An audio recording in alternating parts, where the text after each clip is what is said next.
Thermodynamic process देख रहे थे, ठीक है। थर्मोडायनेमिक प्रोसेस में क्या हुआ था बल्क बॉडी का, एक तो आइसोकोरिक प्रोसेस, एक तुम्हारा और कौन सा देखा था, आइसोबारिक देखे थे। ये दो प्रोसेस और दोनों का वर्क डन निकाल चुके थे। बाकी आइसोथर्मल और आइडियाबैटिक, इन दोनों का हमको वर्क डन पता करना है और बेसिक थोड़ा सा बात करना है। हल्का फुल्का हमने लास्ट क्लास में बात किया था। आइसोथर्मल, आइसो का मतलब होता है सेम बताया, और थर्मल का मतलब होता है टेम्परेचर। तो वैसे प्रोसेस जहां क्या होगा, जिसमें टेम्परेचर थ्रू आउट क्या हो, कांस्टेंट हो, उसको क्या बोलेंगे, आइसोथर्मल। और एडियाबैटिक किसको बोलते हैं, जहां पे हीट का एक्सचेंज ना हो। तो एक बात मुझे बताना कि आइसोथर्मल मतलब टेम्परेचर कांस्टेंट हो, एडियाबैटिक मतलब हीट का एक्सचेंज ना हो। क्या कोई प्रोसेस आइसोथर्मल है तो ये जरूरी है कि वो एडियाबैटिक होगा?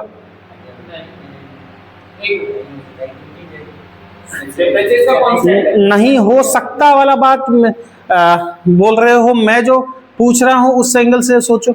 मैंने अब कहने का मतलब है कि क्या ये जरूरी है कि आइसोथर्मल एडियाबैटिक होगा ही? नहीं हो सकता वाली बात तो कहना गलत है ना बालक, क्योंकि हो जनरली तो होता ही है। जनरली अगर प्रोसेस आइसोथर्मल है ना तो वो एडियाबैटिक होता ही है। लेकिन हम पूछ रहे हैं क्या ऐसा हमेशा होता है? तो इसका कुछ एग्जांपल दे सकते हो जहां पे ऐसा नहीं हो रहा है? सर क्या देखेंगे वो क्या स्टेट जब चेंज होता है देखो एक एग्जांपल समझते हैं। जनरली आइसोथर्मल प्रोसेस होगा ना तो वो आइडियाबैटिक भी होता है। आइडियाबैटिक हीट एक्सचेंज नहीं करता सिस्टम सराउंडिंग के साथ। तो सिस्टम सराउंडिंग के साथ अगर हीट का एक्सचेंज नहीं करेगा तो टेम्परेचर क्या रहेगा, कांस्टेंट रहेगा, ना आ रहा है ना जा रहा है हीट। तो जनरली होता है ऐसा, लेकिन ये हमेशा जरूरी नहीं है। क्यों, तो समझेंगे। तो लिख लो, पहले एक लाइन लिख लो इसमें, an isothermal process need not to be, या लिखो फॉर ए प्रोसेस, या क्या लिखे, ठीक है, an isothermal process need not to be adiabatic, need not to be adiabatic, need not to be adiabatic. तो आइसोथर्मल है, जनरली प्रोसेस आइडियाबैटिक होता है, लेकिन ये जरूरी कंडीशन नहीं है कि आइसोथर्मल हो तो आइडियाबैटिक होगा ही होगा। इसको समझना है तो एक एग्जांपल से समझ सकते हैं। अब जरा समझो, मान लो एक कंटेनर है, एक बर्तन है, एक बर्तन है, उसमें कुछ पानी ही मान लो गर्म कर रहे हैं। उस बर्तन में पानी ही गर्म कर रहे हैं और इसके ऊपर मांस रखे हैं, एक से एक के ऊपर एक पानी गर्म कर रहे हैं, मांस रखा, और नीचे हमने बर्नर लगा दिया। नीचे बर्नर या कोई भी जो सप्लाई दे रहा है गैस का या जो हीट दे रहा है, तो हमने बर्नर नीचे लगा दिया। तो बर्नर लगा दिया तो बर्नर के थ्रू क्या होगा, हीट का सप्लाई होगा। बर्नर की हीट को हम कंट्रोल कर सकते हैं, जैसे गैस को हम बढ़ाते घटाते हैं। तो हमने क्या किया, जब इसको हीट दिया तो क्या होगा, इसमें वेपर बनेगा। वेपर क्या करेगा, इसको धक्का देगा, इस पिस्टन को। ये मान लो पिस्टन लगा हुआ है, इस पिस्टन को वेपर क्या होगा, धक्का देगा। तो इस धक्का देने से क्या होगा कि ये सब जो मास है उसको ऊपर ढकेलना चाहेगा। तो मास को ऊपर ढकेलना चाहेगा। हमने क्या किया कि कई सारे इस तरह से चार बनाए, मैंने 5, 6, 8, 10 एक के ऊपर एक रखे हुए हैं मास। हमने एक मास को हटा दिया। तो एक मास को हटा दिया तो ऐसे में क्या हुआ कि ये थोड़ा सा हल्का हो गया। तो ये इसको क्या किया कि पिस्टन पे फोर्स लगा, ये थोड़ा ऊपर चला गया। ऊपर चला गया तो वॉल्यूम क्या हो गया, बढ़ गया। अगर वॉल्यूम बढ़ता है तो टेम्परेचर बढ़ता है कि घटता है? वॉल्यूम बढ़ेगा तो टेम्परेचर घटेगा, क्योंकि वॉल्यूम घटना मतलब कंप्रेस कर रहे हैं। अगर कंप्रेशन हो रहा है तो टेम्परेचर क्या होगा, बढ़ेगा। रबिंग ज्यादा होगी, फ्रिक्शन मॉलिक्यूल की वेट ज्यादा होगी, टेम्परेचर बढ़ेगा। और कोई एक्सपेंड होता है, वॉल्यूम बढ़ता है तो टेम्परेचर क्या होता है, घटता है। तो ऐसे में टेम्परेचर क्या होगा, घटने लगेगा। तो हमने क्या किया, बर्नर को तेज कर दिया। तो उससे क्या हुआ, टेम्परेचर कांस्टेंट मेंटेन रख लिया। जैसे टेम्परेचर घटा हमने तेज कर दिया, टेम्परेचर पहले जितना था उतना ही मेंटेन कर दिया। फिर उसी तरह से हल्का ये फिर वेपर बन रहा है, इसको धक्का देना चाह रहा है, पिस्टन को धक्का देना चाह रहा है, हमने एक और मास हटा दिया। फिर से थोड़ा एक्सपेंड हुआ, फिर हमने क्या किया, एक्सपेंड हुआ, वॉल्यूम बढ़ा, टेम्परेचर घटा, हमने बर्नर को फिर तेज कर दिया। तो जब जब टेम्परेचर घटना चाह रहा है हम बर्नर को तेज करके कांस्टेंट टेम्परेचर मेंटेन रख दे रहे हैं। तो इस तरह से पहले बताओ, कांस्टेंट टेम्परेचर मेंटेन रखा जा सकता है कि नहीं? कर सकते हैं बर्नर को तेज करके। लेकिन ऐसा करने में क्या सिस्टम के बाहर से हीट का एक्सचेंज हुआ है? सिस्टम कौन है, जिसको देख रहे हैं सिस्टम है, ये सिस्टम है। ये सिस्टम है। क्या इसने बाहर से हीट लिया है? लिया है ना, बर्नर से हीट लिया है। तो बाहर से हीट का एक्सचेंज हुआ, बाहर से हीट का एक्सचेंज हो गया तो प्रोसेस क्या है? एडियाबेटिक नहीं है। एडियाबेटिक किसको बोलते हैं? वैसा प्रोसेस जहां पे सिस्टम और सराउंडिंग के बीच हीट का एक्सचेंज ना हो। एडियाबेटिक कांस्टेंट ये नहीं बोलते, कांस्टेंट हीट नहीं बोलते। एडियाबेटिक वैसे प्रोसेस को बोलते हैं जहां कोई हीट का एक्सचेंज ना हो। तो यहां पे कांस्टेंट टेम्परेचर तो हमने मेंटेन रख लिया, पर क्या किए? बाहर से हीट का एक्सचेंज किए ना, बाहर से हीट का एक्सचेंज किए, मतलब प्रोसेस क्या है? एडियाबेटिक नहीं है, लेकिन आइसोथर्मल तो है। तो जनरली जो है आइसोथर्मल प्रोसेस एडियाबेटिक होता है, लेकिन ये हो ही ऐसा नेसेसरी कंडीशन नहीं है। हाँ बोलो। हाँ, टेम्परेचर घटेगा तो फैल जाने की बात नहीं की, हाँ होगा वो। हमने बोला वॉल्यूम बढ़ेगा तो टेम्परेचर घटेगा, वॉल्यूम बढ़ेगा। हाँ, रिलेशन से भी देख सकते हो या कॉमन जनरल सेंस से भी समझ सकते हो। चीजें फैलती है तो क्या होगा? टेम्परेचर घटेगा। मॉलिक्यूल के बीच में कम टकराव होगा, वॉल्यूम ज्यादा होगा, कम टकराव होगा तो फ्रिक्शन कम होगा, फ्रिक्शन कम होगा तो हीट कम निकलेगा। मॉलिक्यूल कंप्रेस होगा, कंप्रेस होगा तो मॉलिक्यूल, गैस के मॉलिक्यूल रैंडम टकराएंगे एक दूसरे से, फ्रिक्शन ज्यादा होगा, हीट ज्यादा अपीयर होगा, टेम्परेचर बढ़ेगा। तो खैर ठीक है, ये बात समझ में आया। अब देखो इसका वर्क डन पता करते हैं। आइसोथर्मल क्या बोली का? आइसोथर्मल के लिए जो वर्क डन है वो हम आइडियल गैस के लिए निकालते हैं। आइसोथर्मल के लिए जो वर्क डन है वो हम आइडियल गैस के लिए निकालते हैं। आइडियल गैस इक्वेशन सब पढ़े हो, ऐसे केटीजी में यहां आता है, लेकिन केमिस्ट्री वगैरह में भी पढ़े होगे। पीवी इक्वल टू ये बोलते हैं NRT, P pressure, V volume, N क्या बोलते हैं? नंबर ऑफ मोल्स, आर क्या बोलते हैं? Gas constant, universal gas constant. Universal क्यों बोलते हैं? क्योंकि इसकी वैल्यू हमेशा क्या रहती है? कांस्टेंट। जैसे ग्रेविटेशन बोले थे, ग्रेविटेशनल कांस्टेंट, जिस कांस्टेंट की वैल्यू हमेशा फिक्स रहती है। जैसे स्मॉल जी भी कांस्टेंट है, लेकिन वैल्यू क्या करती है? चेंज करती है। 9.88 के पास है, ऊपर जाएंगे घटती है, डेप्थ में घटती है, तो वो हमेशा कांस्टेंट नहीं है, फिक्स वैल्यू, उसको यूनिवर्सल नहीं बोलते। खैर ठीक है, तो पीवी इक्वल टू एनआरटी, हमको मतलब यहां जितना से, यहां पे हमने क्या बोला कि टेम्परेचर कांस्टेंट। तो अगर टेम्परेचर कांस्टेंट है, टेम्परेचर कांस्टेंट, आर भी कांस्टेंट, गिवन मोल, अगर मोल फिक्स है तो क्या है? एन भी कांस्टेंट। तो ऐसे में क्या हो गया? पी इनवर्सली प्रोपोर्शनल टू, तो पीवी इक्वल टू एनआरटी में अगर ये सब कांस्टेंट है तो हम बोल सकते हैं पीवी इक्वल टू कांस्टेंट, बोल सकते हैं। तो आइसोथर्मल के लिए ये बात वैलिड है, लेकिन किसके लिए? एन आइसोथर्मल प्रोसेस किसके लिए? आइडियल गैस के लिए। यानी ये जो वैलिड है पीवी इक्वल टू कांस्टेंट, ये हर आइसोथर्मल के लिए वैलिड नहीं है, ये वैलिड है एक आइडियल गैस के लिए, और इसी के लिए हम वर्क डन फाइंड कर रहे हैं यहां। तो वो जो वर्क डन फाइंड करेंगे वो भी आइडियल गैस के लिए होगा। An ideal gas going through isothermal process, an ideal gas going through isothermal process, going through isothermal process, going through isothermal process. यानी कि ये जो तुम्हारा पीवी कांस्टेंट वैलिड है आइसोथर्मल प्रोसेस के लिए, वो आइडियल गैस के लिए वैलिड है। ठीक है, अब हम वर्क डन पता करते हैं। देखो अब अगर मैं जरा समझना, इसका अगर इसके लिए मैं ग्राफ ड्रॉ करूं P versus V, isothermal process, ideal gas going through isothermal process, इसका पीवी डायग्राम कैसा बनेगा? शेप बता सकते हो? P inversely proportional to V है, पीवी कांस्टेंट मतलब P inversely proportional to V। और ऐसा इक्वेशन किसका बताया था हमने जब बेसिक मैथमेटिकल टूल्स पढ़ाए थे? तो याद करो, हमने बताया था कि एक्स वाई दोनों का पावर 1 है और प्रोडक्ट में है और इक्वल टू कांस्टेंट। तो ये किसका इक्वेशन होता है? ये हाइपरबोला का होता है, rectangular hyperbola. Rectangular hyperbola mathematical tools में बताया है डिटेल। तो x इनवर्सली प्रोपोर्शनल टू क्या होगा? y, या y inversely proportional to x। इसका मतलब क्या होता है कि एक बढ़ेगा तो दूसरा घटेगा। तो यहाँ p और v वैसा ही रिलेशन है, कैसा है? ऐसा। ये क्या बोलते हैं? हाइपरबोला। हाइपरबोला का भी एक टाइप है रेक्टेंगुलर हाइपरबोला। मैथ्स में भी पढ़ोगे डिटेल, कोऑर्डिनेट ज्योमेट्री में, जो जेई वाले हो और नीट वाले कभी नहीं पढ़ोगे, तो इसलिए मैथमेटिकल टूल्स में पढ़ा दिया है। तो कोऑर्डिनेट ज्योमेट्री कब है मैथ्स में? 11th की 12th? 11th में ना, तो पढ़ लिया हाइपरबोला तक? नहीं, अभी कौन सा पढ़े हो? कहां तक? Straight line, circle, straight line हो, ठीक। तो बहुत पीछे, रेक्टेंगुलर हाइपरबोला, ठीक है। तो रेक्टेंगुलर हाइपरबोला क्या है? P इनवर्सली प्रोपोर्शनल टू क्या है? V। P inversely proportional to क्या है, V। क्लियर है बात, कोई दुख तकलीफ नहीं। तो PV कांस्टेंट ये इसका हो गया। अच्छा एक बात ध्यान रखना, यहाँ पे V इंफिनिटी होगा तो P क्या हो जाएगा, 0। और V इंफिनिटी का मतलब क्या है, चलते चलो चलते चलो चलते चलो कहीं इंफिनिटी पे जाके होगा, तो इंफिनिटी पे जाके कहीं V इंफिनिटी करेंगे तब P 0 होगा, इसलिए ये कभी इस लाइन को टच नहीं करेगा, क्योंकि इंफिनिटी का मतलब क्या है, चलते चलो बहुत दूर, anything beyond prediction is infinity, तो बियॉन्ड प्रेडिक्शन बहुत दूर जाके होगा, इसलिए ये लाइन कभी इसको टच नहीं करेगा।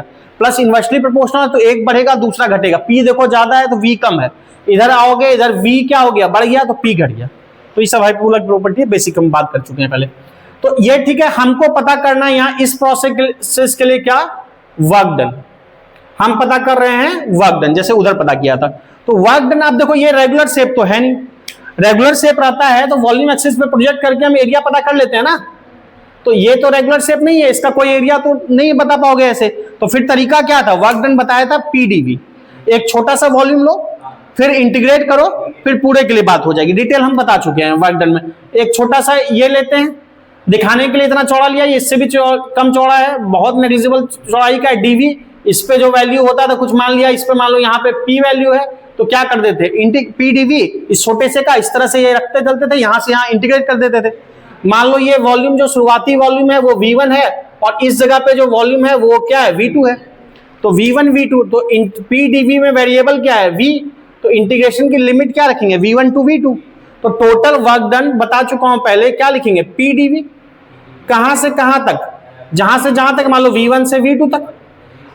अब दिक्कत क्या है यहाँ पे, दिक्कत ये है कि मेरा यहाँ पे वेरिएबल किसके टर्म में, D लिखा है V के साथ, तो ये इंटीग्रेट V के टर्म में होगा, पर यहाँ पे एक और वेरिएबल दिख रहा है P यहाँ कांस्टेंट नहीं है, V के साथ P चेंज कर रहा है, यहाँ पे P कांस्टेंट नहीं है, P कांस्टेंट होता तो प्रोसेस आइसोबारिक होता, आइसोबारिक नहीं है ये, तो यहाँ पे P कांस्टेंट नहीं है तो इसको बाहर नहीं कर सकते इंटीग्रेशन से। फिर क्या लिखना पड़ेगा हमको, दो वेरिएबल में P और V में एक वेरिएबल हटाना पड़ेगा, एक ही रखना पड़ेगा, और हम इंटरेस्टेड किसमें है, वेरिएबल V रखने में, चूंकि लिमिट भी V की हमारे पास और यहाँ D के साथ V है, तो हम क्या करते हैं, PV इक्वल टू कॉन्स्टेंट है, तो हम यहां बोल सकते हैं P हटाने के लिए P equal to constant by V, P equal to हम बोल सकते हैं कॉन्स्टेंट बाई V। इससे क्या हुआ, एक ही वेरिएबल बच गया और कांस्टेंट बच गया, तो कांस्टेंट को मैं C से लिख रहा हूं, तो constant by V dV, C यहां पे क्या है, कांस्टेंट, तो ऐसे लिख सकते हैं P को। लिमिट कहां से कहां तक, कांस्टेंट को बाहर करो, कांस्टेंट को बाहर करो, कांस्टेंट क्या है C, इंटीग्रेशन क्या बचेगा, 1/b dV, 1/x dx का फॉर्मेट है, 1/x dx का इंटीग्रेशन क्या होता है, log x, 1/x dx का इंटीग्रेशन log x, तो डायरेक्ट लिख सकते हैं इसको log x, x के जगह पे क्या लिखा है v, log v, कहां से कहां तक लिमिट, v1 से v2 तक, एक बार रखेंगे अपर लिमिट, तो log v2 minus lower limit log v1। अब इसको हम लिख सकते हैं work done equal to C constant into log A minus B, क्या बोलते हैं log A बाई V, तो log V2 बाय V1, तो C into log V2 by V1, ये होगा आइसोथर्मल के लिए वर्क डन। अब इसको समझो और कई तरीके से लिखा जा सकता है, जरा हमको एक बात बताओ, PV इक्वल टू कांस्टेंट था ना, कब कांस्टेंट था, जब N गिवन मोल फिक्स था, R गैस कांस्टेंट है, T आइसोथर्मल प्रोसेस है, कांस्टेंट है, तो ये पूरा भी क्या है, कांस्टेंट ही है, तो ये कांस्टेंट यानी PV की वैल्यू कांस्टेंट के इक्वल है, जो हमने C बोला, और वही वैल्यू nRT के इक्वल है, तो मैं कांस्टेंट की जगह nRT भी लिख सकता हूं, तो कांस्टेंट की जगह nRT भी लिख सकता हूं, तो लिख सकता हूं nRT log V2 by V1, work done के लिए लिख सकते हैं, लॉग टेबल, हाँ अब वैल्यू दे देता है, अब याद रखने की जरूरत नहीं पड़ती है, बेसिक 2-4 लॉग याद रखना चाहिए, log 2, log 4, log 5 बेसिक, बाकी ज्यादा नहीं, 2 तक भी याद है, ठीक है, 2 या 3 तक, 3, 4, 5 तक मैक्सिमम ऐसे दे देता है। तो nRT log क्या है, V2 बाय V1। इसको और एक दो तरह से लिख सकते हो, कैसे, अगर मान लो जैसे यही प्रोसेस है, कहां से कहां तक हुआ है, V1 से V2 तक, मैं क्या बोल रहा हूं, PV कांस्टेंट, PV कांस्टेंट मतलब P और V का प्रोडक्ट कांस्टेंट है, PV कांस्टेंट मतलब P और V का प्रोडक्ट कांस्टेंट है। इसका मतलब क्या है, इसका मतलब है PV कांस्टेंट का मतलब यहां पे लिख देता हूं, PV कांस्टेंट का ये भी मतलब है पीवी कांस्टेंट का मतलब है कि P1 V1 equal to P2 V2। P और V का प्रोडक्ट कांस्टेंट है, किसी जगह पे P1 उस जगह पे V की वैल्यू, किसी जगह पे P2 उस जगह पे V की वैल्यू। पीवी कांस्टेंट का यही मतलब है ना, P और V का प्रोडक्ट कांस्टेंट होगा।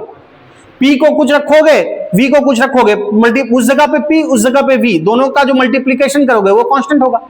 तो यहां पे मान लो कि V1 है ये, और यहां पे P की जो वैल्यू है मान लो ये वैल्यू है से P1, यहां पे V2 है और यहां पे जो P की वैल्यू है मान लो ये है P2, तो हम बोलेंगे P1 into V1 equal to P2 into V2, बोल सकते हैं ये चीज। और ये इसका प्रोडक्ट क्या है, कांस्टेंट है, इसका प्रोडक्ट कांस्टेंट, यानी P1 V1 equal to P2 V2 equal to nRT, ये सब क्या है, कांस्टेंट है। तो यानी मैं इसके जगह ये भी लिख सकता हूं nRT equal to P1 V1, किसी जगह पे P, किसी जगह पे उसी जगह पे V, जिस जगह पे P देखा वहीं पे V, V2 बाई V1। या फिर बोल सकता हूं P2 V2 log V2 by V1, इस तरह से फॉर्मूला लिखा जा सकता है। कहीं पे भी P उस ग्राफ में और वहां पे भी, कहीं भी यहां पे P ले लिया तो यहां का भी, मान लो यहां पे P3 V3 तो equal to P3 V3 into log V2 by V1। यहां पे लिख लिया P4 V4 P4 V4 P5 V5 P6 V6, इस ग्राफ पे कहीं भी P और V का प्रोडक्ट, जो ग्राफ आइसोथर्मल प्रोसेस को फॉलो कर रहा है। तो बात समझ में आई। तो वर्क डन क्या हो गया, ये फॉर्मूला हो गया। कैसे आया तो ठीक ही है, ये साथ में ये याद भी होना चाहिए। तो इतना नोट कर लो, फिर हम आगे बात करते हैं। तो देखो हमने ये तो देख लिया, वर्क डन पता कर लिया, लेकिन जब फॉर्मूला पढ़ रहे हो ना, ये भी पता होना चाहिए कि कहाँ एप्लीकेबल है अच्छे कॉन्सेप्ट के लिए। अब देखो इस फॉर्मूले में जो वर्क डन का फॉर्मूला लाया, हमने इसमें क्या क्या यूज किया। एक तो पीडीवी यूज किया, एक तो हमने पीडीवी यूज किया, इसके हेल्प से लाए। पीडीवी जो है वो वर्क डन किसके लिए यूज होता है, लास्ट क्लास में बताया था, रिवर्सिबल प्रोसेस के लिए, कोई लॉस नहीं, और क्लोज साइकिल के लिए। तो यानी हमने ये फॉर्मूला इसको निकालने में यूज किया है, यानी ये जो निकला वर्क डन ये किसके लिए वैलिड है, क्लोज साइकिल के लिए, रिवर्सिबल प्रोसेस के लिए। और हमने ये जो निकाला हमने इसके हेल्प से निकाला, पीवी कांस्टेंट का हेल्प लिया। और ये कहां से आया है, आइडियल गैस इक्वेशन से, आइडियल गैस इक्वेशन से, तो रियल नहीं बल्कि आइडियल। तो ये फॉर्मूला वैलिड तीन चीजों के लिए, एक आइडियल गैस के लिए, एक क्लोज सिस्टम के लिए, तीसरा रिवर्सिबल प्रोसेस के लिए। साइक्लिक नहीं है, बल्कि साइक्लिक एक सिंगल साइकिल नहीं बनता है, आइसोथर्मल केवल यही हो गया, इससे साइकिल थोड़ी बना। साइकिल कई के घूमना नहीं, मतलब इनिशियल फाइनल सेम होना चाहिए। कई के कॉम्बिनेशन के बाद अगर इनिशियल ये है, यहां तक तो पहुंचा ही नहीं प्रोसेस, तो यहीं आके यहां से यहां खत्म हो गया, ये साइक्लिक थोड़ी बना। हाँ, अगर और एक प्रोसेस ऐसा होता, कुछ और एक प्रोसेस ऐसा होता, कुछ और एक प्रोसेस ऐसा होता, फिर ऐसे होता, अब ये साइक्लिक बना। जब तक क्लोज साइकिल नहीं होगा साइक्लिक नहीं कर सकते ना, या इनिशियल फाइनल सेम नहीं होगा, ऐसे आया या फिर ऐसे आया, अभी साइक्लिक नहीं है, सिंगल प्रोसेस है, फिर ऐसे हो गया, ये साइक्लिक है। साइक्लिक के लिए क्लोज होना जरूरी है। तो लिख लो दिस जो भी formula is valid for, this formula is valid for, तीन बातें हैं। फर्स्ट लिखना, जो यूज किया हमने वही लिखा रहा हूं अभी जो बताया, वैलिड फॉर, फर्स्ट लिखना ideal gas, first ideal gas, second लिखना reversible process, ideal gas, second लिखना रिवर्सिबल प्रोसेस, रिवर्सिबल क्यों लास्ट क्लास में बताया, और थर्ड लिखना क्लोज सिस्टम, थर्ड लिखना क्लोज्ड सिस्टम। क्लियर है, क्लोज्ड सिस्टम। तो ये कहानी थी आपकी आइसोथर्मल प्रोसेस के लिए वर्क डन पता करना। ठीक,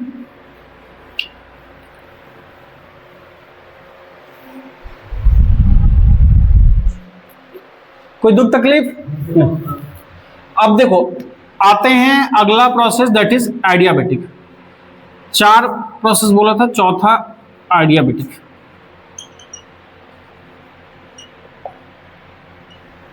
आइडियाबैटिक में एक बात हमेशा ध्यान रखना, पहले भी बोला है कि कभी भी हीट कांस्टेंट ये मत कर देना, गलत है कहना। आइडियाबैटिक बोलते हैं हीट कांस्टेंट मतलब, और हीट के एक्सचेंज में फर्क है, ठीक है ना। तो आइडियाबैटिक लिखना, प्रोसेस में लिखना, in this process there is no heat exchange, there is no heat exchange between system and surrounding, no heat exchange between system and surrounding, ना सराउंडिंग से हीट लेगा ना ही सराउंडिंग को हीट देगा। एक्सचेंज EXCHANG लेन देन नहीं होगा between system and surrounding, system and surrounding, क्योंकि इन्हीं दोनों के बीच लेना देना होगा। सिस्टम सराउंडिंग ही पूरा सब कुछ है, उसके बियॉन्ड कुछ नहीं है। ठीक, अब देखो एक एडियाबैटिक प्रोसेस के लिए, फॉर दिस प्रोसेस ये इक्वेशन एक ध्यान रखना होगा, इसका प्रूफ अब आपके लेवल पे नहीं है, अपर लेवल पे जाके है। तो ये एक ध्यान रखना कि एडियाबैटिक प्रोसेस के लिए ये इक्वेशन वैलिड होना चाहिए, PV to the power gamma equal to constant, PV to the power gamma equal to constant. यहाँ P प्रेशर है, V वॉल्यूम है, गामा जो है इसको बोलते हैं आइडियाबैटिक इंडेक्स, गामा जो है इसको बोलते हैं आइडियाबैटिक इंडेक्स। इंडेक्स क्या होता है? सूची, एक नंबर होता है, ये इंडेक्स नंबर होता है। तो यहाँ पे भी एक नंबर है गामा। इसको ये मत समझ लेना कि ये आइडियल गैस इक्वेशन, नहीं, उससे कोई लेना देना नहीं है। आइडियाबैटिक प्रोसेस के लिए PV to the power gamma क्या होगा? कांस्टेंट, इसको ध्यान रखना होगा। अच्छा, अगर ये इंडेक्स कुछ वैल्यू है तो इसकी वैल्यू क्या होती है? गामा होता है इक्वल टू CP/CV। डिटेल बात KTG में होती है, थोड़ा बहुत जान लेते हैं। गामा बोलते हैं CP/CV के रेशियो को। CP क्या होती है? स्पेसिफिक हीट, पिछले चैप्टर में हमने पढ़ा था। तो specific heat CP at constant pressure, अगर प्रेशर को कांस्टेंट करेंगे तब स्पेसिफिक हीट कितना है, और CV होता है specific heat at constant volume. तो CP/CV के रेशियो को बोलते हैं gamma. Specific heat at constant क्या है? प्रेशर CP, और CV है specific heat at constant volume, specific heat at constant volume CV। Specific heat constant volume पे स्पेसिफिक हीट क्या था? स्पेसिफिक हीट बताया था ना कि Q equal to MC delta T। तो C इक्वल टू क्या किए थे? Q/M delta T। M और डेल्टा T को क्या कर दिए थे? 1। तो C इक्वल टू Q बोले थे। यानी क्या डिफाइन किया था कि स्पेसिफिक हीट क्या बोलते हैं? हीट किस चीज के लिए? यूनिट मास का यूनिट डिग्री टेम्परेचर बढ़ाने के लिए जितना हीट चाहिए उसको बोलते हैं स्पेसिफिक हीट, यही बोलते हैं ना। तो उसी तरह से यूनिट मास का यूनिट डिग्री टेम्परेचर बढ़ाने के लिए कांस्टेंट प्रेशर पे जितना हीट चाहिए उसको बोलते हैं CP। यूनिट मास का यूनिट डिग्री टेम्परेचर बढ़ाने के लिए जितना हीट चाहिए कांस्टेंट वॉल्यूम पे उसको क्या बोलते हैं? CV। जब वॉल्यूम को कांस्टेंट रखते हैं उस समय कितना हीट चाहिए होता है यूनिट डिग्री टेम्परेचर बढ़ाने के लिए यूनिट मास का, और जब प्रेशर को कांस्टेंट करके देखते हैं तब कितना हीट चाहिए, दैट इज CP। तो इसके रेशियो को बोलते हैं गामा। ठीक है, एक रिलेशन भी आता है CP-CV equal to R gas constant, basically NR, वो अगले चैप्टर में आता है, KTG में आता है। ठीक है ना, वो देखा। तो PV to the power gamma क्या है? कांस्टेंट। ठीक, अब देखो यहां तक तो कहानी ठीक है। एक बात मुझे बताओ, आइडियाबैटिक मतलब कोई हीट एक्सचेंज नहीं होगा सिस्टम एंड सराउंडिंग के बीच। मुझे एक बात बताओ, अगर कोई प्रोसेस आइडियाबैटिक है तो क्या जरूरी है कि वो आइसोथर्मल होगा? अगर कोई प्रोसेस आइडियाबैटिक है तो क्या जरूरी है कि वो आइसोथर्मल होगा? जल्दी बताओ। यस, नो, जो बताओ, गलत सही कोई बात नहीं, बोलो। आइसोथर्मल तो जरूरी है, आइडियाबैटिक हो सकता है। नहीं, मतलब मेरा क्वेश्चन है हो सकता नहीं हो सकता, क्या जरूरी है कि होगा ही ऐसा? तो लिख लो एक लाइन, फिर बात करते हैं। नोट देके लिख लो। एन आइडियाबैटिक प्रोसेस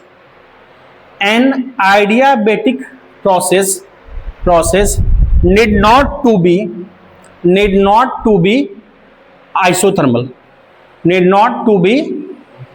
आइसोथर्मल मतलब एक आइडियाबैटिक प्रोसेस है तो कोई जरूरी नहीं कि आइसोथर्मल होगा ही होगा, जनरली होता है। यहां भी जनरली आइडियाबैटिक है तो आइसोथर्मल होता है। अगर हीट का एक्सचेंज नहीं करेगा सिस्टम एंड सराउंडिंग के साथ तो आइडियाबैटिक है।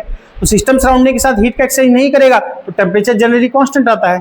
लेकिन हमेशा ऐसा जरूरी नहीं है। कैसे? एक एग्जांपल समझ सकते हो। आइडियाबैटिक मतलब हीट का एक्सचेंज नहीं हो रहा है, और आइसोथर्मल मतलब क्या है? टेम्परेचर कांस्टेंट है। मान लो एक कोई कंटेनर लिए या कुछ लिए, इसको हम क्या कर दिए, आइसोलेटेड, अच्छे से इसको आइसोलेटेड कर दिए ताकि बाहरी दुनिया से इसका कांटेक्ट खत्म, बाहरी दुनिया से हीट का एक्सचेंज नहीं कर सके। और इसके अंदर समझो कोई केमिकल रिएक्शन करा दिए, इसके अंदर कोई केमिकल रिएक्शन करा दिए। केमिकल रिएक्शन केमिस्ट्री में पढ़े होंगे, इंडोथर्मिक, एक्सोथर्मिक। एक्सोथर्मिक क्या बोलते हैं, जिसमें हीट निकलता है। तो मान लो इसके अंदर कोई रिएक्शन करा दिए इस कंटेनर के अंदर, कंटेनर अच्छे से आइसोलेटेड है, इंसुलेटेड है, इसके अंदर हम रिएक्शन करा दिए जो कि एक्सोथर्मिक है। तो एक्सोथर्मिक है तो क्या होगा, हीट निकलता है, हीट निकलेगा तो क्या होगा, टेम्परेचर बढ़ेगा, टेम्परेचर कांस्टेंट नहीं रहेगा। लेकिन चूंकि ये इंसुलेट है अच्छा से, तो बाहरी दुनिया से हीट का एक्सचेंज नहीं कर पाएगा, पर अंदर तो टेम्परेचर बढ़ गया, तो टेम्परेचर तो कांस्टेंट नहीं रहा, तो यानी आइसोथर्मल तो नहीं रहा, लेकिन बाहर से तो हीट का एक्सचेंज नहीं कर रहा है ना, यानी आइडियाबैटिक तो है। बात समझ में आई। कोई चूना पत्थर ही मान लो पानी में दे दिया, चूना पत्थर पानी में दे दिया और चैम्बर को अच्छे से इंसुलेट कर दिए, बाहरी दुनिया से कांटेक्ट नहीं है, तो बाहरी दुनिया से सिस्टम का कांटेक्ट नहीं है, प्रोसेस बन गया आइडियाबैटिक, कोई हीट का एक्सचेंज नहीं करा, लेकिन अंदर तो उसका टेम्परेचर बढ़ेगा ना, चूंकि हीट निकलेगा।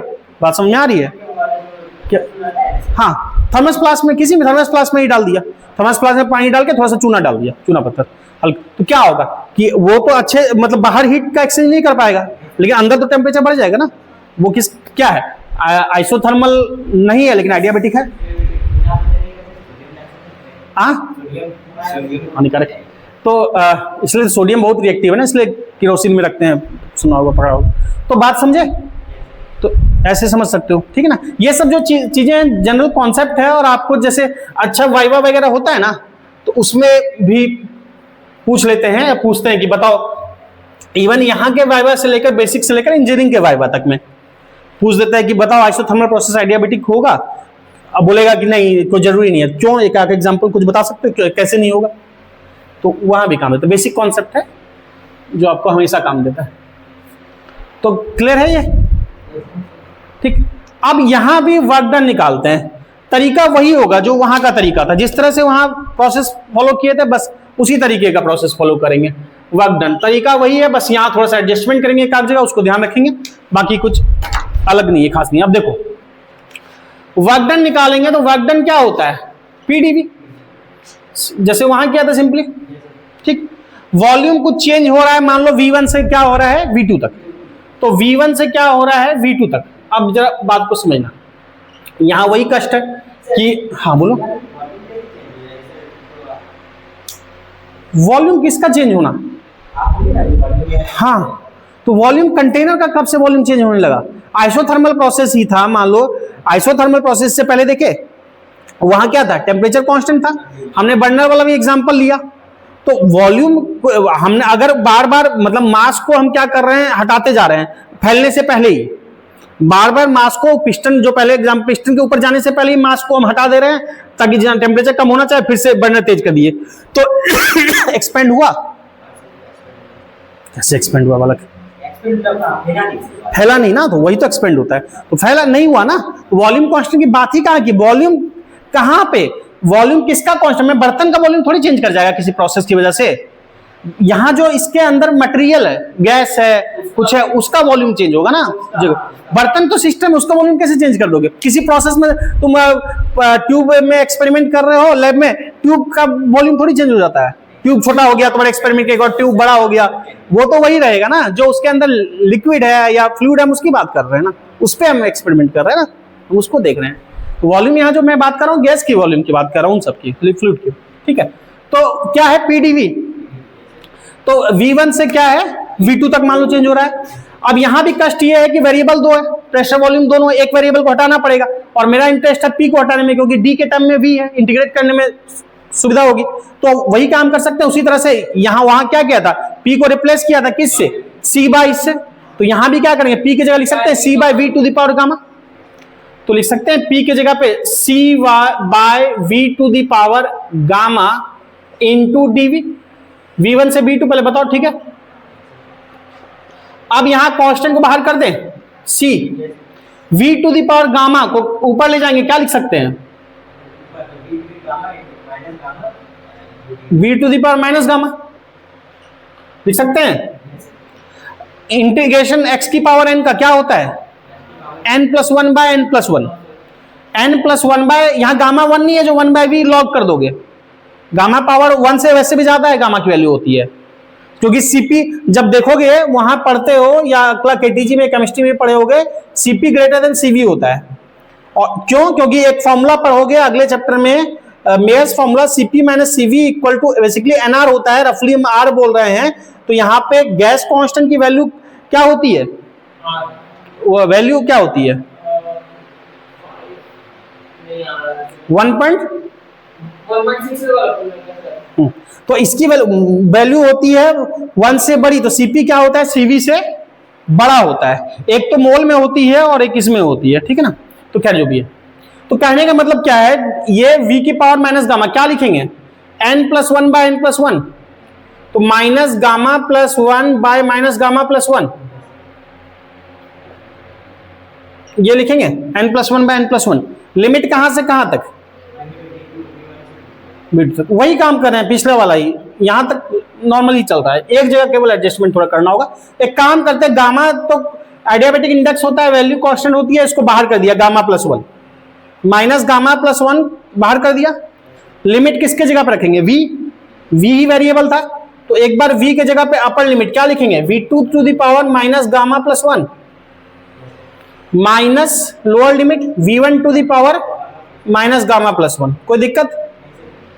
अब थोड़ा सा एडजस्टमेंट करेंगे, जरा से देखना, इसको लिखेंगे c, इसको लिख सकते हैं ऐसा, क्या देखना, तो v2 to the power minus gamma into v2 to the power 1 लिख सकते हैं, बेस सेम होता है, पावर ऐड होता है ना, इसको ब्रेक करके ऐसे लिख सकते हैं। इधर भी लिख सकते हैं v1 to the power minus gamma into v1 plus 1, और नीचे क्या है माइनस गामा प्लस 1, नहीं तो या 1 माइनस गामा कर लो, ठीक है, माइनस गामा प्लस 1 बोलो या 1 माइनस गामा, एक ही बात, कोई दिक्कत? अब थोड़ा सा एडजस्टमेंट यहां पे करना पड़ेगा, क्या एडजस्टमेंट करना होगा तो दिखते हैं। अब देखो हमको हटाना है सी कांस्टेंट की वैल्यू रखनी है पीवी वगैरह के टर्म में, तो कैसे रखेंगे जरा यहां समझो, ये उठा देते हैं,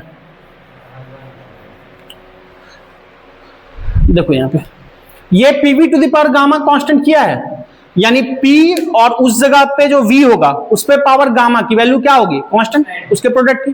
तो किसी जगह पे पी मान लो P1 है, उस जगह पे v की वैल्यू V1 है टू दी पावर गामा, दूसरे जगह पे P2 है, V2 है टू दी पावर गामा, तीसरे जगह पे V3 है टू दी पावर गामा, चौथे जगह पे P4 V4 to the power gamma, सब कांस्टेंट होगा प्रोडक्ट, यही है ये कांस्टेंट मतलब। अच्छा यहां से एक बात समझना, P1 V1 to the power gamma constant है, या यहां से मैं ये लिख सकता हूं, जरा ध्यान से समझना, इन दोनों से लिख रहा हूं, देखना P1 इक्वल टू बोल सकते हैं C by V1 to the power gamma, ये नहीं बोल सकते, या इसको ऐसे भी लिख सकते हैं, बोल सकते हैं, बोल सकते हैं। उसी तरह से इन दोनों से लिख रहे हैं, जरा देखना P2 इक्वल टू क्या ये लिख सकते हैं सिमिलरली C बाय V2, ऊपर ले जाएंगे V2 to the power minus gamma, पहले बताओ ये क्लियर है, बोल सकते हैं?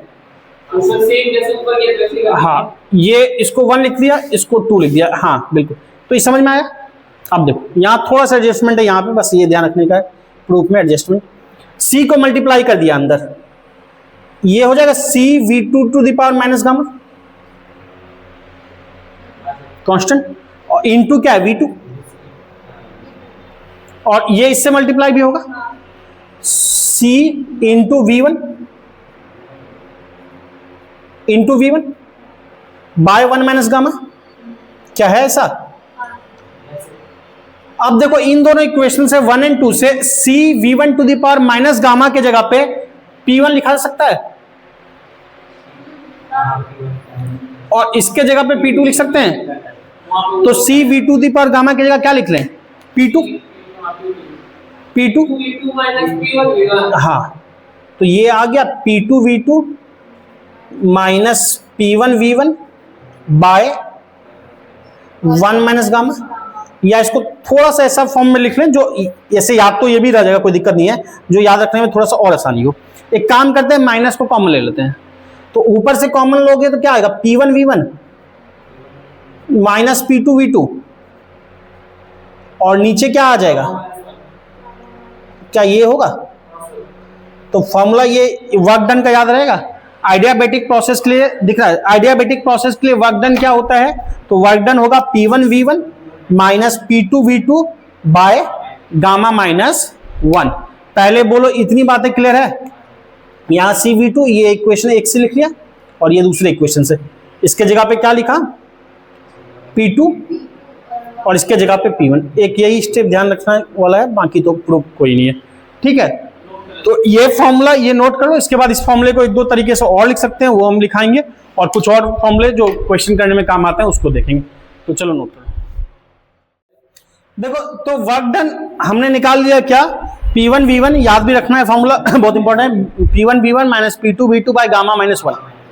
अब ध्यान देना, लिख लो this formula is valid for, this formula is valid for. इसमें हमने क्या यूज किया? ये किया, PdV यूज किया। ठीक, आइडियल गैस इक्वेशन तो यूज नहीं किया है, यानी ये हर तरह के गैस के लिए एप्लीकेबल है, सब गैस के लिए। अच्छा, तो और क्या है कि तुम्हारा चूंकि PdV यूज किया, तो जिसके लिए PdV वैलिड है उसके लिए ये भी है। तो क्लोज सिस्टम के लिए था, और किसके लिए था? रिवर्सिबल प्रोसेस के लिए बताया था। तो लिख लो this formula is valid for close system. First लिखना क्लोज सिस्टम, दूसरा रिवर्सिबल प्रोसेस। पहला क्लोज सिस्टम, दूसरा रिवर्सिबल प्रोसेस। ठीक है, चूंकि इसमें कोई आइडियल गैस इक्वेशन यूज नहीं किया है इसलिए ये वैलिड है। ठीक है, अब देखो इसमें एक काम करते हैं, इसमें कुछ तरह के फॉर्मूले बनते हैं जो कि आपका न्यूमेरिकल करते समय बहुत काम देगा। तो वो मैं कुछ फॉर्मूले को इसका ही आइडियाबैटिक से रिलेटेड कुछ फॉर्मूले लिख देता हूं, जो अब तक जो पढ़े उन्हीं से डिराइव हो जाएगा। तो एक तो फॉर्मूला देखो यहां पे, एक तो हमने अभी देखा ना क्या? P1V1 माइनस बिल्कुल P2V2 by gamma minus 1। Gamma पढ़ते हैं, गामा सिग्मा तो इसको पढ़ते हैं वाला हो जाता है। तो P1V1 P2V2। अब देखो, अगर आइडियाबैटिक गैस, समझना, अगर adiabatic gas isothermal process, sorry adiabatic gas अगर आइडियल गैस इक्वेशन के लिए मतलब लगाएं, अगर आइडियल गैस इक्वेशन के लिए हम लगाना चाहें, मतलब फॉर आइडियल गैस के लिए अगर लगाना चाहें, अगर इस फॉर्मूले को आइडियाबैटिक के को हम आइडियल गैस के लिए देखना चाहें, तो आइडियल गैस इक्वेशन क्या होता है? PV equal to NRT, PV equal to NRT। ठीक, तो यहां पे गिवन मोल के लिए N फिक्स है, R क्या है? फिक्स है।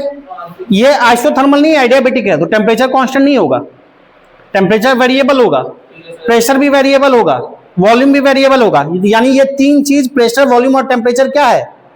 वेरिएबल है। तो मैं क्या बोल सकता हूं कि यहां अगर लिखूंगा तो ऐसे अगर लिख सकता हूं, अगर प्रेशर वॉल्यूम कहीं पे मान लो प्रेशर P1 है, वॉल्यूम V1 है, NR तो कांस्टेंट है, तो कांस्टेंट ही रहने दो, गिवन मोल के लिए फिक्स है T1, लिख सकते हैं P1V1 equal to NR T1। या फिर अगर कहीं पे प्रेशर मान लो P2 है, समझना P2V2 NR गिवन मोल अगर फिक्स है तो कांस्टेंट है, गैस कांस्टेंट तो कांस्टेंट ही है T2, उस जगह पे P2V2 NR T2 लिख सकते हैं। उसी तरह से कहीं पे 3 है P3, उस जगह पे volume V3, temperature NR T3, इस तरह से जैसा लिख सकते हो।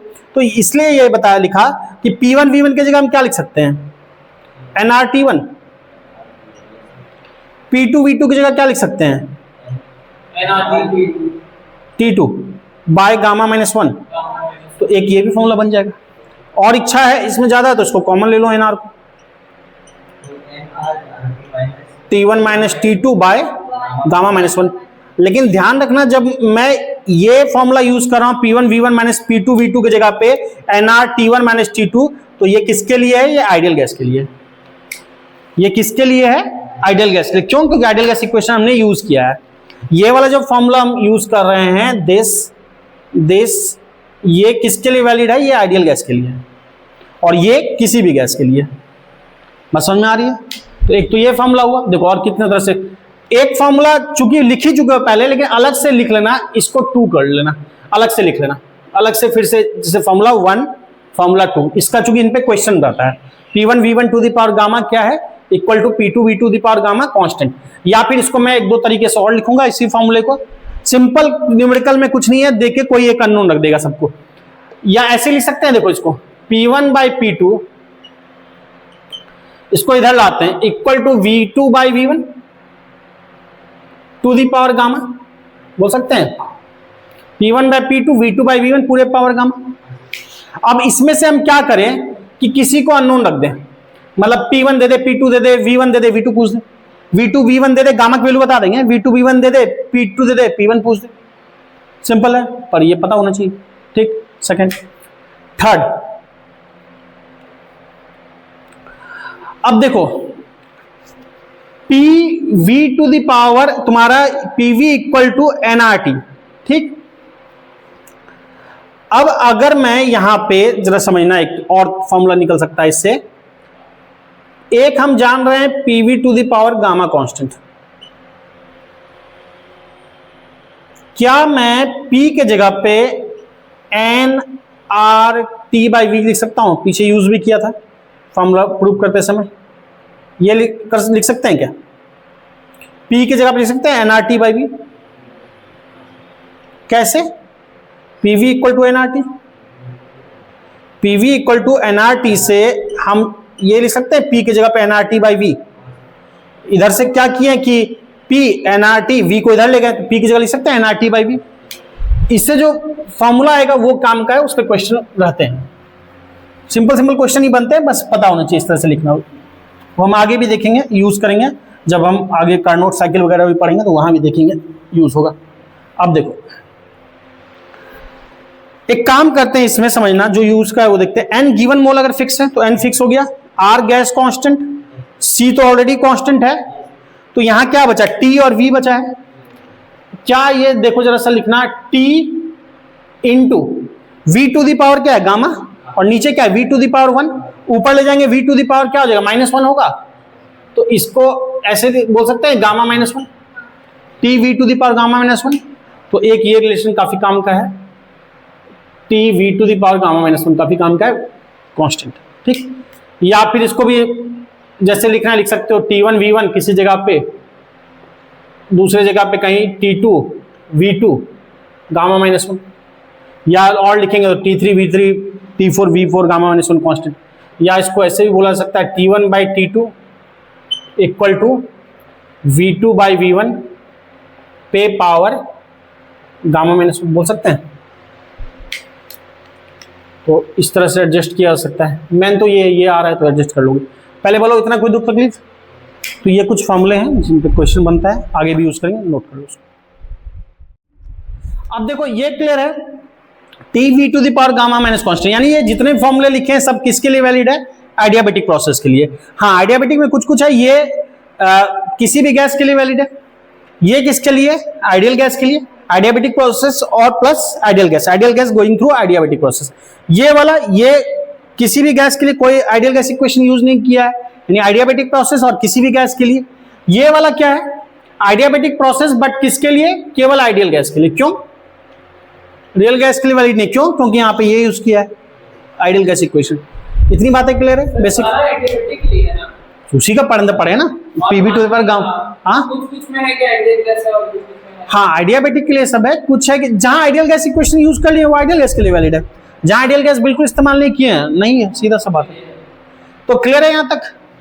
अब इन सब पे क्वेश्चन रहता है, बहुत सिंपल, आगे देखेंगे। तो अब एक चीज छोटा सा बात कर लेते हैं स्लोप के बारे में इन दोनों के, उसके बाद फिर कल देखेंगे, कल इस पे ग्राफ देखेंगे। ग्राफ बड़े अच्छे एक से एक बनते हैं, तो कल का पूरा क्लास ग्राफ पे ही जाएगा। ढंग से अटेंटिव रहना तो पूरे ग्राफ का कॉन्सेप्ट क्लियर हो जाएगा, ग्राफ का पूरा फंडा क्लियर हो जाएगा, ड्रॉ करना, ग्राफ को कन्वर्ट करना, तो पूरा कल का लेक्चर ग्राफ पे ही जाएगा। फिर थर्मोडायनेमिक्स के लॉ देखेंगे, zeroth law, first law, second law, और उसके बाद फिर आपका एक कार्नोट साइकिल है। तो बहुत कुछ नहीं है इस चैप्टर में। हाँ, फिर न्यूमेरिकल वगैरह थोड़े हैं, देखेंगे इतना समय उस हिसाब से। तो क्लियर है यहाँ तक कहानी? अब हम जरा स्लोप के बारे में बात कर लेते हैं। तो दो तरह का बात क्या, एक आइडियाबैटिक और एक है आइसोथर्मल।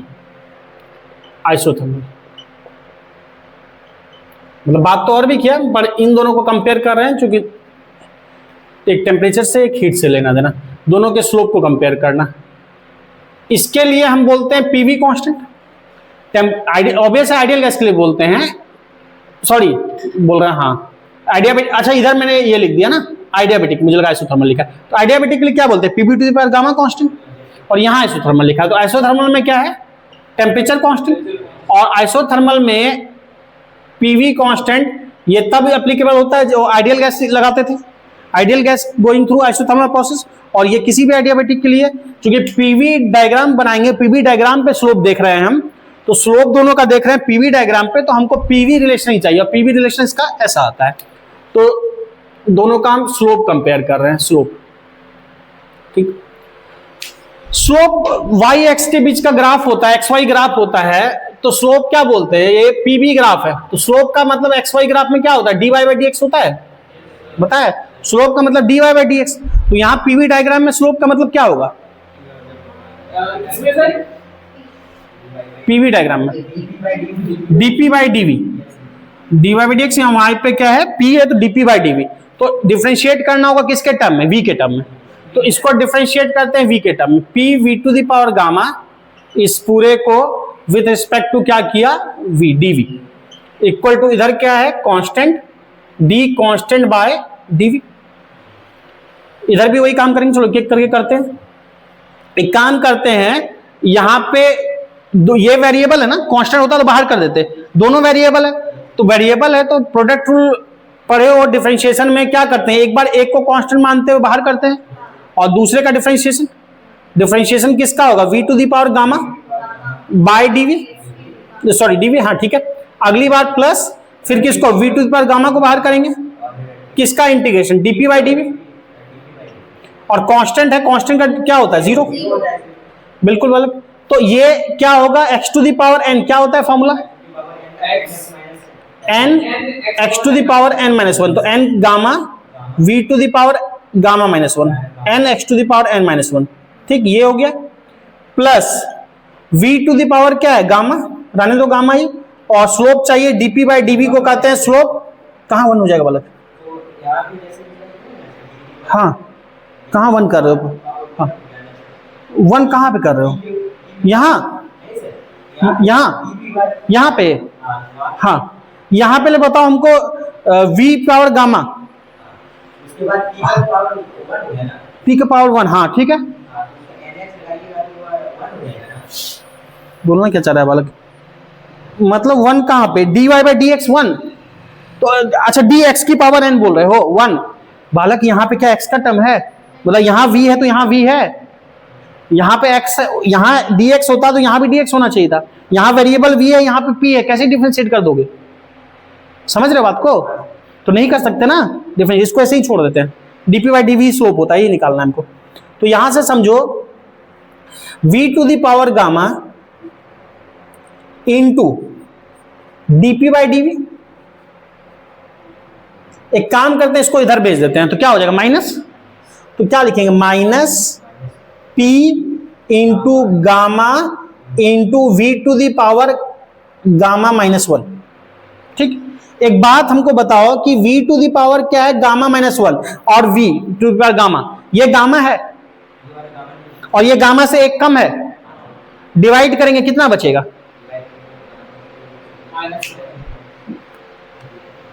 क्या बचेगा v to the power minus one, यही बचेगा ना, जिसको बहुत दिक्कत है वो डिवाइड करो, इसको इधर लाओ, इधर लाओ, मैं इधर ले आता हूं, चलो v to the power gamma को इधर ले आए, समझो बेसिक मैथ है कहीं कुछ नहीं है, v to the power gamma को इधर ले आए, v to the power gamma, आप जैसे समझो ऐसे समझो वैसे समझो जैसे का तैसे समझो, तो v to the power gamma ये क्या हो जाएगा कैंसिल होगा, क्या बचेगा v to the power minus one, किसी को बहुत दिक्कत होता है तो आप पूरे ब्रेक करके करो, ऐसे सीधा दिख ही रहा है वैसे, माइनस p इंटू गामा, इसको नहीं लिख सकते v to the power gamma into V to the power minus one लिख सकते हैं ब्रेक करके, बेस सेम होता है तो पावर ऐड होता है ना मैथ, तो v to the power gamma, तो v पावर गामा से गामा कैंसिल नहीं हो जाएगा, तो ये कैंसिल हो गया तो क्या बचेगा v to the power minus one बचेगा, तो ये तो बोल रहे हैं, यानी dp बाई dv को हम क्या लिख सकते हैं, थोड़ा सा इसको लिख लेते हैं v to the power minus one,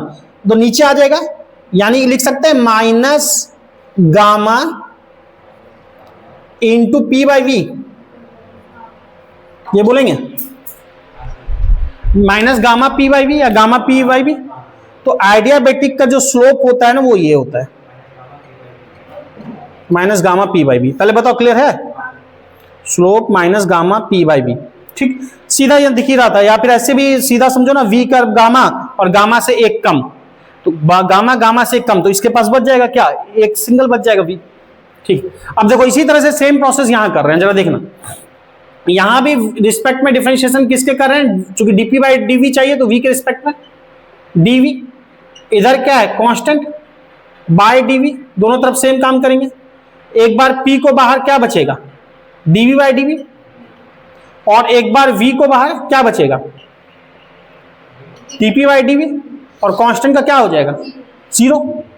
तो डी बी बाई वी चूंकि यहां पे सेम ही है तो ये क्या हो जाएगा 1, ये पी हो गया, plus V into dp by dv equal to zero. Slope का मतलब यहां क्या है डीपी बाई डीवी, तो डीपी बाई डीवी कहोगे तो क्या हो जाएगा माइनस पी उधर जाएगा और बाई वी हो ये होगा।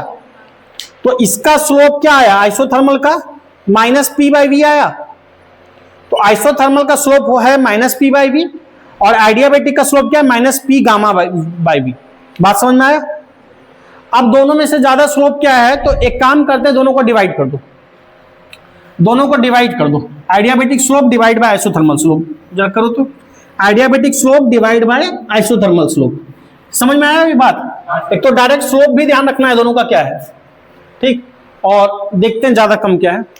तो नाउ एक काम करते हैं दोनों को डिवाइड कर दिया, यानी कि आइडियाबैटिक सर माइनस गामा बाय 1 आएगा। खतरनाक कैलकुलेशन, इतना खतरनाक कैलकुलेशन नहीं, सिंपल करो। आइडियाबैटिक सर तो आएगा आपका, देखो आइडियाबैटिक क्या है minus gamma P by V है, जरा बताना जल्दी, minus gamma P by V, और ये क्या है माइनस पी बाई वी है, तो पी बाई वी कट गया, माइनस माइनस भी कट जाएगा ना, और वी कट गया तो क्या बचा गामा बचा ना। माइनस गामा कैसे बचा, माइनस तो कैंसिल हुआ, ये क्या होगा gamma. Adiabatic slope by isothermal slope equal to क्या होगा, दोनों स्लोप का रेशियो इक्वल टू गामा। अब एक बात बताओ, हमने बताया था गामा की वैल्यू क्या होती है ग्रेटर देन 1, क्योंकि सीपी ग्रेटर होता है, तो गामा सिंस गामा की वैल्यू ग्रेटर देन 1, तो एक बात बताओ हमको, अगर कोई दो पी बाई क्यू के रूप में क्वांटिटी है फॉर्म में, अगर उसका रेशियो ग्रेटर देन 1, इसका मतलब कौन बड़ा है, न्यूमरेटर की डिनोमिनेटर, न्यूमरेटर बड़ा है, अंश बड़ा, यानी आइडियाबैटिक स्लोप बड़ा होगा किससे, आइसोथर्मल स्लोप से। आइडियाबैटिक स्लोप ग्रेटर देन होगा आइसोथर्मल स्लोप, ठीक। आइडियाबैटिक स्लोप ग्रेटर देन क्या होता है आइसोथर्मल स्लोप। एक तो ये बात ठीक है ग्रेटर होता है, अच्छा पता लग गया। दूसरा आपको दोनों का इंडिविजुअल स्लोप भी याद रखना है, minus gamma P by V, एक का minus P by V, ratio हो गया गामा, ठीक। तो एक सिंपल सा बात कर लें इसी पे एग्जांपल, मुझे बता दो, मान लो दो ग्राफ है, एक ये है एक ये, ठीक, कौन सा आइडियाबैटिक कौन सा आइसोथर्मल, मान लो ये है 1 और ये है 2। देखो देखने का एक तो तरीका होता है कि ठीक है हमने बोला था एक्स एक्सिस से हॉरिजॉन्टल एक्सिस से एंटी क्लॉकवाइज घूमोगे फिर ज्यादा कम देखते हो, उसमें ज्यादा आ जाएगा, देखने में समय लगेगा। कुछ नहीं करो, एक हॉरिजॉन्टल लाइन डाल दो, कुछ नहीं करो, जिधर भी देख रहे हो एक हॉरिजॉन्टल लाइन से पर डाल दो, समझो इसके स्लोप के लिए ये मिल जाएगा और इसका स्लोप मिल जाएगा, ये मिल जाएगा। इसके लिए ये मान लो θ1 और इसके लिए ये बोल दिया θ2, ज्यादा कौन दिख रहा है θ2। बस सिंपल, किधर डायरेक्शन भी नहीं देखने की जरूरत है, सिंपल दिख रहा है हमको θ2 ग्रेटर देन θ1, इसलिए हाँ, इसलिए ये 2 जो है ये क्या हो जाएगा, आइडियाबैटिक का स्लोप ज्यादा होता है, ये आइडियाबैटिक और ये 1 वाला हो जाएगा आइसोथर्मल। तो बात समझे, तो इतना अच्छे से नोट कर लो।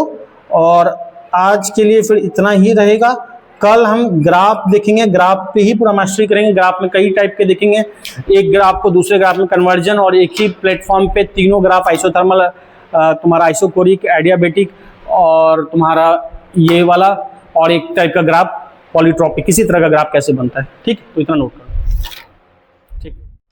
हाँ, जिसका ज्यादा दिख रहा है यहाँ कंफ्यूज नहीं करना। अच्छा 1 2 उल्टा लिखा गया, जो भी है देखो, ज्यादा कौन दिख रहा है, ये वाला, और ये हमने किसको लिखा, अच्छा ये 1 को लिख दिया है, तो इसको 1 कर लो, फिर थीटा 1 कर लो, जो भी बड़ा दिख रहा है साहब। और ये जो लाइन गई है, ये वाली लाइन हमने किसके लिए यूज किया है, ये 2 के लिए किया है, तो कंफ्यूजन ना रहे तो इसको 2 कर लो। तो ग्रेटर कौन दिख रहा है, जो भी ग्रेटर दिख रहा है, सिंपल सा, जो थीटा 1 थीटा 2। तो बाद में कौन दिख रहा है हमको, थीटा 1 ये दिख रहा है, थीटा 1 कौन सा, ये वाला। अच्छा हाँ, ध्यान रखना जो भी है, जो आपको बाद में दिख रहा है, सिंपल ये एडियाबेटिक होगा, एडियाबेटिक, और ये वाला क्या होगा, आइसोथर्मल, ठीक है, जो भी है। एक सिंपल क्या है, एक लाइन ड्रॉ किया, नाम उल्टा दे दिया था इसलिए देखने में कंफ्यूजन हो गया। तो ये तुम्हारा लाइन खींचा, ये पहला आया, पहला जिसको जो नाम दिया था, कंफ्यूजन ना हो, तो इसको क्या बोले थे बालक, पहले ठीक था क्या, इसको क्या बोले थे, सर 1 बोले थे, ये 2 बोले ना इसको, हाँ ठीक तो बोले, ये 2 बोले है ना। अच्छा यहाँ लिख दिया इसके माथा पे, इसलिए लग रहा है ये 1 है, ठीक है। इसको बोले हैं 2, ये वाला 2 है ना, ये वाली लाइन, ये वाली 2 है, तो ये है थीटा 2, और ये वाली लाइन ये है ना, ये वाली लाइन है ना, ये वाली लाइन है, तो ये वाला का जो है, इसको क्या बोल दिया, इसको थीटा 1 बोल दिया, 1 बोल दिया, क्या क्लियर है। जो नाम है कंफ्यूजन ना, ये 1 है, खोए लोग, ये 1 है बालिका, तो ये 1 के लिए थीटा 1 बोल दिया, और ये वाली लाइन 2 है, तो इसके लिए थीटा 2 बोल दिया। तो ज्यादा कौन दिख रहा है, थीटा 1 थीटा 2 से, तो ज्यादा वाला कौन होगा, यानी थीटा 1 वाला आइडियाबेटिक होगा, और थीटा 2 आइसोथर्मल होगा। तो 1 वाला कौन सा है, 1 वाला ये है, तो ये आइडियाबेटिक है, ये आइसोथर्मल, ठीक है। इधर से देखोगे तो नजर आ जाएगा, ये लगेगा कि आइडियाबेटिक है। तो सीधा सा है कि हॉरिजॉन्टल लाइन ड्रॉ करो, एंगल देखो, ठीक, चलो तो इतना ठीक है।